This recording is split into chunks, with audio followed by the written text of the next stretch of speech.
3 mini-jeux en 10 minutes, et oui, c'est ce qu'on va essayer de faire aujourd'hui. Donc je vais essayer un peu de t'expliquer comment on va créer ces 3 mini-jeux. Donc ça sera 3 mini-jeux qui seront jouables. Donc après il y aura à faire des modifications bien sûr pour en faire un jeu un peu plus complet.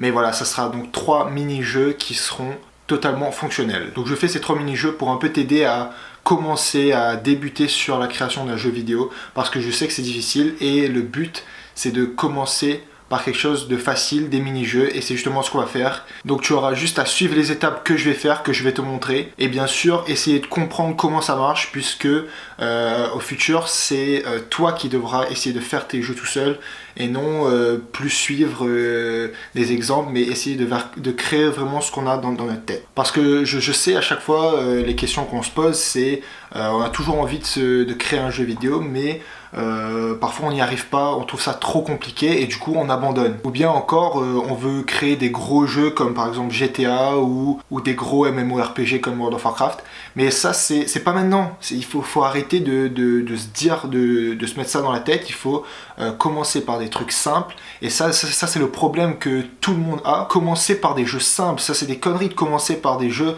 qui sont gros alors qu'on connaît même pas, on connaît rien faire, on connaît même pas faire un jeu simple, et on commence par faire un gros, on veut faire un gros truc. Faut arrêter, on arrête ça maintenant. Parce qu'en plus, pour faire ces gros jeux, tu regardes des tutos sur internet, donc tu regardes comment on fait chaque étape par étape, ce qui est bien, parce que c'est ce qu'on va faire. Mais si après tu comprends pas quelle est la logique derrière, comment tout cela fonctionne et comment ça marche, t'arriveras à rien faire.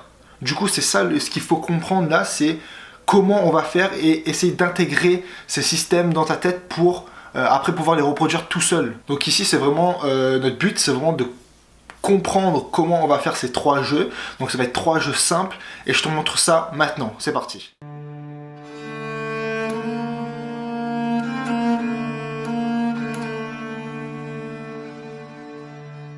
Alors je te retrouve maintenant donc sur mon écran d'ordinateur. Donc on a lancé le logiciel Unity. Donc tu as juste à télécharger. C'est vraiment là il faut connaître un peu. Donc tu installes juste le logiciel et voilà, c'est pas très compliqué. Du coup au début ce qu'on va faire, c'est qu'on va créer donc un nouveau projet ici.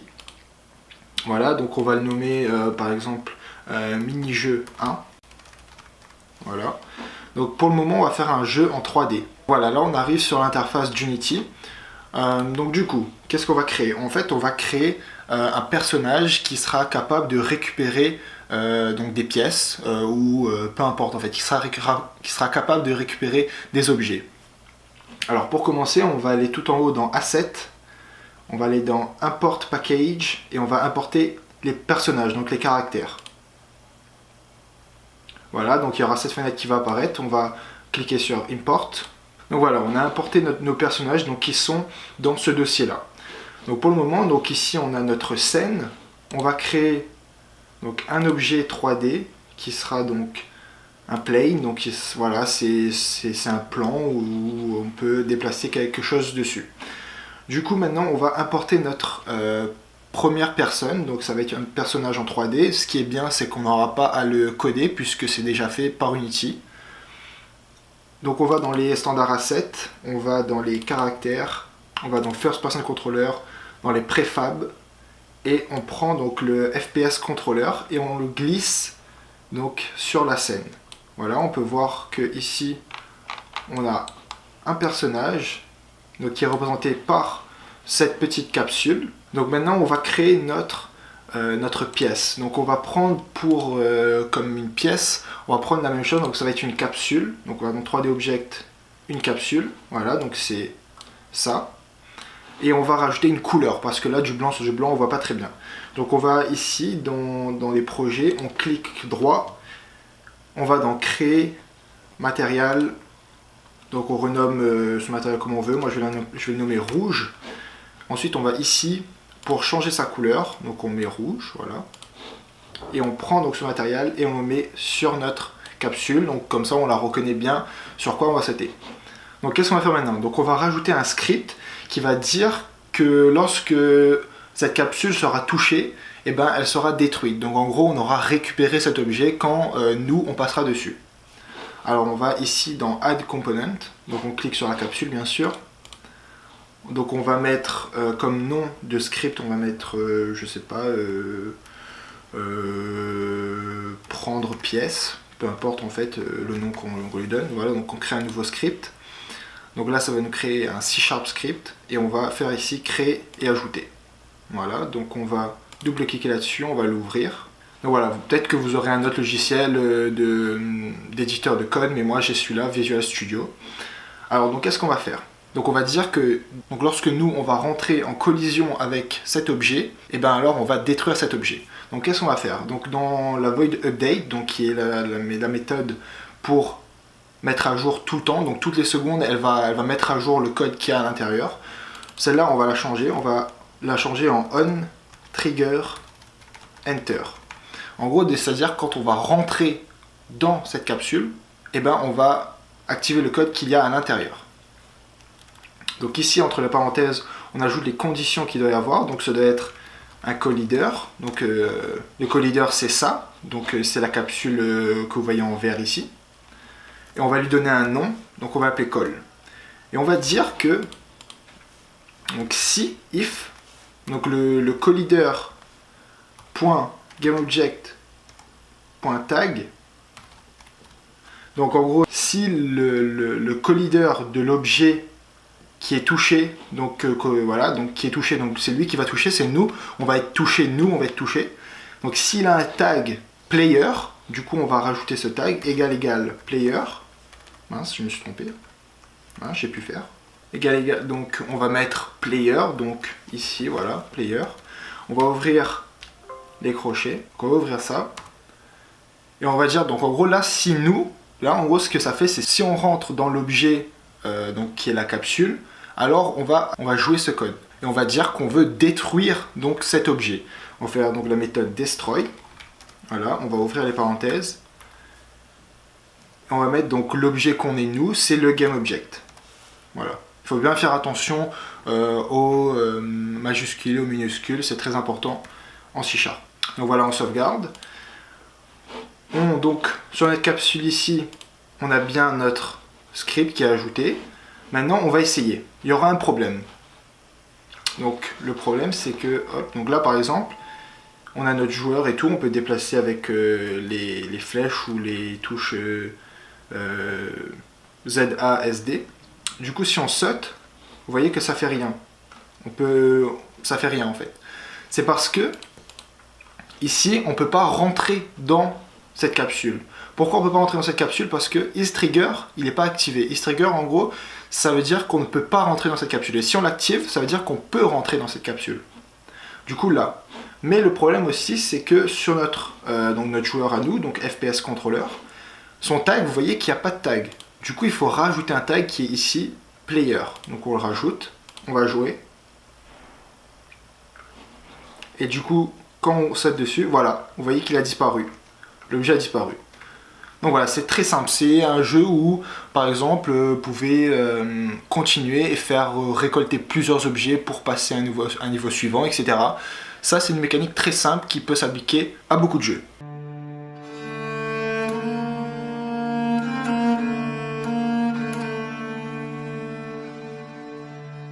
Donc c'est parti pour la création du deuxième jeu. Le deuxième jeu, ça sera un peu la même chose que celui-là, mais ça sera en 2D cette fois-ci. Donc c'est parti. Du coup, on fait un clic droit ici, on crée une nouvelle scène, donc qui est ici. On appelle la scène ici, donc par exemple, je sais pas, 2D. Donc on va l'ouvrir. Donc on va sauvegarder celle-là. Celle-là, on va la sauvegarder en 3D, peu importe. Donc là, 2D. Ici, on clique sur 2D ici pour passer en 2D. Et on va apporter tout ce qu'on a besoin. Donc ce qu'on a besoin, c'est déjà un personnage. Donc on va créer un 2D sprite, donc qui est une image en fait. Donc on va ici choisir ce qu'on va importer comme personnage. On va prendre le petit carré ici. On va importer bien sûr, donc pareil, 2D objet sprite. On va importer un sol parce qu'il faut bien que le personnage marche sur un sol. Du coup on va importer ça. Peu importe, c'est vraiment des objets de base pour vous expliquer comment tout cela marche. Donc voilà, on va l'agrandir ici. Donc avec E, vous pouvez choisir pour d'agrandir les choses. Z pour déplacer l'objet. Ici, on va agrandir le sprite ici. Donc on va le mettre à 2, 2, et 2. Bon, c'est encore un petit peu petit, on va le mettre à 4. Pas 45, 4. 4 et 4. Donc voilà, on va le déplacer ici. Qu'est-ce qu'on a besoin encore? On a besoin donc d'une pièce, enfin d'un objet qu'on pourra récupérer. Du coup, on refait la même chose, on va prendre, je sais pas, un carré bleu. Voilà, c'est parfait. Donc alors, on va renommer ici, donc, dans la hiérarchie, nos objets. Donc celui-là, ça c'est le player, donc on va le nommer player. Ici, ça c'est le sol, donc on va nommer ça sol. Ici, donc ça c'est l'objet à récupérer, du coup on va l'appeler objet, peu importe. Donc ce qu'on va faire au début, ce qu'il faut faire c'est déjà créer le déplacement du personnage, parce que là le personnage, si je clique sur jouer, eh ben on peut rien faire avec lui, voilà, il n'y a rien qui bouge, on peut rien faire. Du coup c'est ça ce qu'il faudra faire, il faudra créer le déplacement du personnage. Du coup on va sur le personnage, on lui ajoute déjà donc un rigid body, et je vais vous montrer qu'est-ce que ça fait si on rajoute juste un rigid body. En gros voilà, le personnage il tombe, du coup il est soumis à la gravité. Ce que je veux moi c'est qu'il soit en contact avec le sol, du coup je rajoute un box collider mais cette fois-ci 2D, puisqu'on est en 2D, il veut pas. Ah oui, c'est parce que j'ai rajouté un rigid body, mais un rigid body normal. Ici on utilise, donc on est en 2D, du coup il faut ajouter un rigid body 2D bien sûr. Du coup un box collider 2D aussi. Sur le sol c'est pareil, on rajoute un box collider 2D. Voilà. Du coup maintenant si on clique sur play, et ben le personnage, voilà, donc le personnage atterrit sur le sol et c'est parfait. Du coup maintenant on va gérer ce déplacement de gauche à droite pour le personnage. Donc on va créer un nouveau script, create, C# script. On va appeler player controller. Voilà, donc ce qui va contrôler le player. Ici on clique sur le player et on va ajouter ça au player. Voilà. On ouvre le script. Donc déjà on va définir une variable donc, qui est un nombre qui s'appellera h. Donc qui prendra comme valeur l'input.getAxis. Et ici en guillemets on met horizontal. Donc en gros ce qu'il va faire c'est qu'il va prendre toutes les valeurs qui sont donc quand on va appuyer par exemple sur la flèche de gauche, il va prendre les valeurs qui sont en négatif, et qu'on va appuyer sur la flèche de droite, les valeurs qui sont dans le positif. Du coup voilà, à la fin on met un point virgule. Et on va dire que transform, donc là on va prendre les caractéristiques du personnage, point translate, donc ça veut dire qu'on va le faire bouger d'une façon, horizontale ou verticale. Et si en parenthèse, vous voyez que si on reste dessus, il nous demande un vecteur 3 translation. On doit donner une direction au personnage. Donc ici je vais mettre un vecteur 3.right, c'est-à-dire qu'il va se déplacer vers la droite. En gros, c'est sur l'axe X ici que vous voyez en rouge, du coup il va se déplacer sur cet axe-là. On va le multiplier par une vitesse qu'on va appeler speed. On va le multiplier aussi par h, donc qui sera les valeurs qui sont ici, parce que si on ne multiplie pas par h, il ne pourra pas aller à gauche ni à droite. Enfin, il ne pourra pas aller à gauche, puisqu'on ne donnera pas des valeurs. Parce que si h, parfois, il peut avoir une valeur négative, du coup, ce qui entraînera le vecteur à aller vers la gauche. Et on multiplie par time.deltaTime, ça c'est pour avoir un effet plus doux sur toutes les machines, parce que sinon, il y a des machines qui sont un peu plus vieilles, c'est pour un peu faire en sorte que tout cela fonctionne correctement. Du coup, là, on met un point virgule à la fin. Et bien sûr, ici, speed, on ne l'a pas encore défini. Du coup, on va aller ici en haut. On va définir speed, donc speed qui est un nombre, donc integer en anglais. Donc on va l'appeler speed, comme on l'a appelé en bas. On va mettre égal à, par exemple, 5. Et on va fermer cette variable. Du coup, on va sauvegarder, on va jouer pour voir qu'est-ce que ça donne. Et ici, on peut voir, donc par exemple, si j'appuie sur les flèches, et ben voilà, le joueur se déplace. Maintenant, il faut que le joueur arrive à sauter. Du coup, il faut que je programme la touche qui va vers le haut pour qu'elle puisse sauter. Donc on repart dans notre script. On va dire que si on appuie donc sur le bouton vers le haut, donc if input.getBouton down, et on va mettre en parenthèse ici vertical, donc qui est le bouton du haut, soit Z ou le bouton vertical, soit Z ou le bouton du haut. Et donc là-dedans, on va lui dire qu'il faudra donner une impulsion au joueur quand on va appuyer sur cette touche. Du coup, on va prendre le composant rigid body 2D bien sûr, parce qu'on est en 2D. On va fermer les parenthèses, on va faire un point, On va mettre add force. Du coup, on va ajouter une force. On ouvre les parenthèses. Et ici, par exemple, si je mets juste sur add force, il me demande, donc si vous voyez à droite, c'est vecteur 2 force. Donc il me demande deux directions à donner une force. Du coup, je vais faire un nouveau vecteur 2. Donc dans deux directions dans l'espace. Je vais ouvrir les parenthèses. Je vais lui dire que je veux qu'il saute vertical, donc vers le haut, donc sur l'axe Z. Donc ici, on a l'axe X, donc on ne veut pas qu'il saute. Et on veut qu'il saute par exemple de 10 sur l'axe Y. Du coup, là, il va sauter de 10 sur l'axe Y. Mais on veut aussi, donc là, si je reclique là-dessus, ça me met force mode 2D mode. Il faut, en gros, c'est pour aussi régulariser tout sur toutes les machines pour dire aussi que c'est une impulsion qu'on donne au joueur. Du coup, je fais force mode 2D point impulse et voilà. Du coup, je mets un point virgule à la fin, bien sûr. Normalement, tout est bon. Hop, je sauvegarde et je vais dans le jeu, je lance. Voilà, là je peux aller de gauche à droite. Et si j'appuie sur la touche du haut, voilà. Donc le personnage a une impulsion vers le haut. C'est bon, c'est parfait. Maintenant, il faut que j'arrive, quand je touche l'objet, donc pareil, exactement comme tout à l'heure, il faut que j'arrive à le détruire. Du coup, c'est pareil, on va créer un nouveau... on peut même reprendre le script qu'on a fait juste avant. Du coup, on va sur notre objet là, on reprend le script prendre pièce, on le met dessus. Je sais plus qu'est-ce qu'il fait exactement, je viens de le faire, mais voilà. Non, ah oui, voilà pourquoi on ne peut pas prendre le script. Parce que ici on a void on trigger enter, sauf que ça, enter c'est pour les 3D. Mais si on veut que ce soit en 2D, ici il faudra rajouter 2D.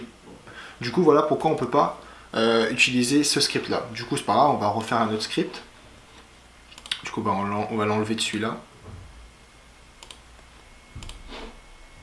Donc create, new script, C# script, on va appeler prendre carré, peu importe comment on l'appelle, voilà, prendre un carré.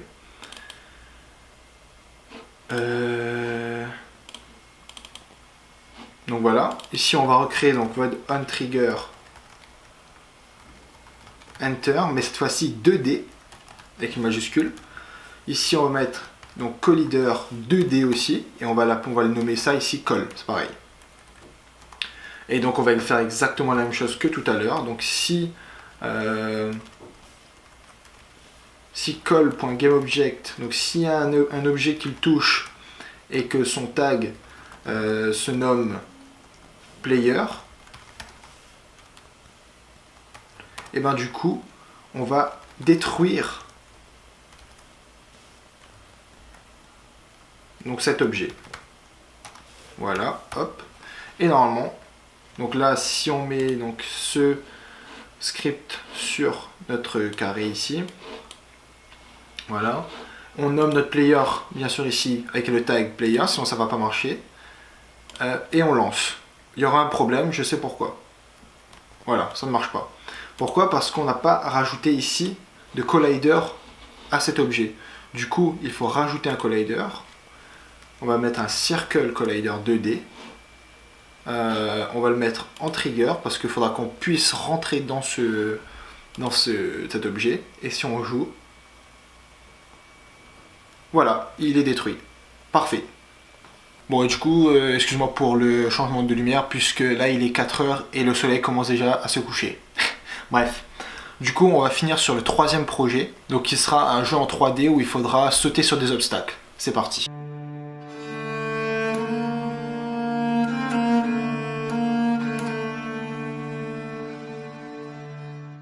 Alors, donc on va créer une nouvelle scène qu'on va appeler obstacle. Voilà. Donc ça, on va sauvegarder. Ici, on va repasser en 3D. On va donc créer un nouveau GameObject qui sera pareil que tout à l'heure, un plane, donc où on pourra un peu se balader par-dessus. On agrandit un peu tout ça. On va donc importer notre joueur, donc first person, donc préfab, FPS player, donc voilà, on le remonte un peu. Et ce qu'on va faire, donc on va créer donc ici 3D object cube, et on va ajouter un cube ici. On va le descendre un peu, on va l'agrandir. Et ce cube là, donc si je déplace mon personnage, la vision de mon personnage, mince, ah oui, j'ai mis le cube dans le personnage. Donc ici si je déplace mon personnage, voilà, pour qu'il voit le cube, donc on voit que c'est un peu une plateforme. Donc ici je vais l'appeler plateforme. Voilà. Donc ici je vais lui rajouter un deuxième, parce que vous voyez déjà il a déjà un box collider. Moi je vais lui rajouter un deuxième box collider. Donc ici je tape box collider. Et ici je vais lui mettre on trigger, c'est-à-dire que je pourrais rentrer dans ce box collider. Mais ce box collider je vais le monter un peu. Je vais, voilà, comme ça il dépasse. En gros, quand nous on va sauter sur cette plateforme et que on restera sur cette plateforme, et ben l'obstacle va changer de couleur et puis va tomber ensuite. Du coup, on va s'attaquer au script. Ce qu'on va faire, on va créer un nouveau script. On va appeler obstacle. On va le lancer. Alors, ce qu'on va dire, c'est qu'on va faire pareil que tout à l'heure. On va mettre on trigger enter. Donc, on va rentrer donc, dans l'objet. On va mettre un collider qu'on va appeler call. On va dire que si le collider.gameObject.tag, donc c'est-à-dire que c'est que le tag est le tag joueur, donc player. Alors qu'est-ce qu'on va faire? On va dire que, donc on va prendre ici sur la plateforme, on va prendre son mesh renderer matériel. Ici par exemple, là vous voyez, si je le mets en rouge, il change de couleur. Du coup on va changer la couleur quand notre joueur sera sur cette plateforme par le script. Du coup on va dire qu'on va rentrer dans mesh renderer et on va rentrer dans matériel et on va changer ici. Du coup on va faire get component, c'est-à-dire qu'on va prendre le composant qui est dans le cube, dans l'obstacle. On va ouvrir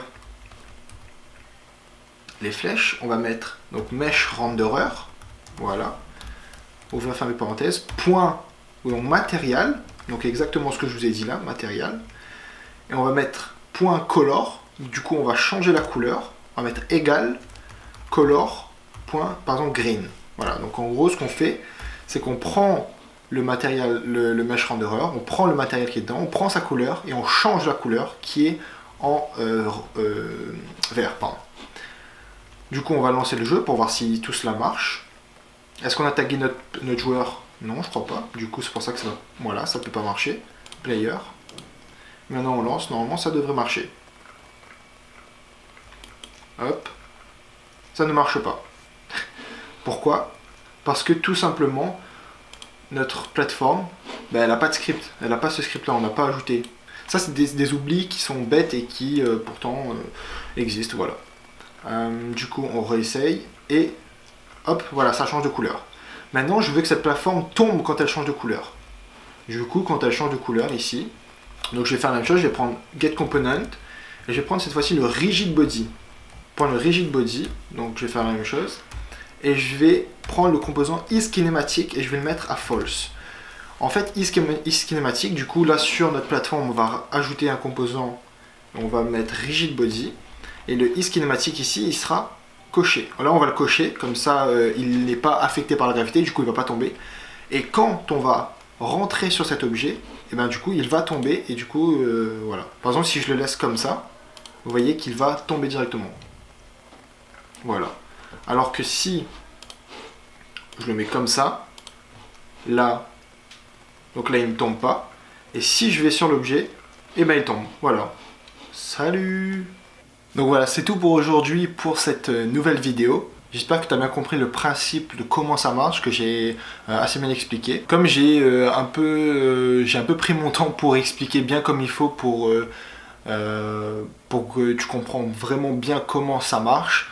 Je pense que ça a dépassé un peu plus de 10 minutes, mais bon voilà, bref, tu as compris un peu l'idée, c'est vraiment de faire 3 mini-jeux en un temps restreint que tout le monde pourra suivre, mais c'est vraiment des jeux très simples. Alors bien sûr, ce ne sont pas des jeux complets, ce sont juste des mécanismes que je vous montre, et c'est des trucs qu'il faut commencer à faire si on débute la création d'un jeu vidéo, il faut commencer à faire ça. Par exemple, on peut créer donc un jeu entièrement fait sur sauter sur des obstacles, courir un peu plus vite, gérer la notion du temps pour que les obstacles tombent ou pas, etc. Ça c'est vraiment très intéressant pour un peu essayer de comprendre. Alors je vous invite aussi donc à faire ces jeux et à faire des tests par vous-même et essayer d'apprendre plus par vous-même. De toute façon, la chaîne va plus s'orienter vers ça et autre chose qui va bientôt arriver dans le futur, même très vite. Si vous avez des questions ou des interrogations sur ce que vous n'avez pas compris dans le jeu, n'hésitez pas à les mettre dans les commentaires, j'essaierai d'y répondre. Et il y a un truc qui est vraiment très important que j'aimerais bien que tu y répondes, c'est j'ai créé donc un sondage donc avec plein de questions. Et si tu as 2 minutes, ça prend 2 minutes juste pour y répondre, tu peux juste répondre aux questions, ça me permettra de t'aider encore plus sur tes problèmes et de savoir un peu plus qu'est-ce que toi t'en penses de la création des jeux vidéo, etc. Donc va checker ça, c'est en description, ça te prend que 2 minutes pour y répondre et ça me ferait vraiment plaisir, merci. Donc voilà, c'est tout pour aujourd'hui, j'espère que la vidéo t'a plu et nous on se retrouve peut-être demain. Yeah, someone call the villains, someone call the heroes. Tell them that I'm living like I'm both, call me P-Rose, living by the G code.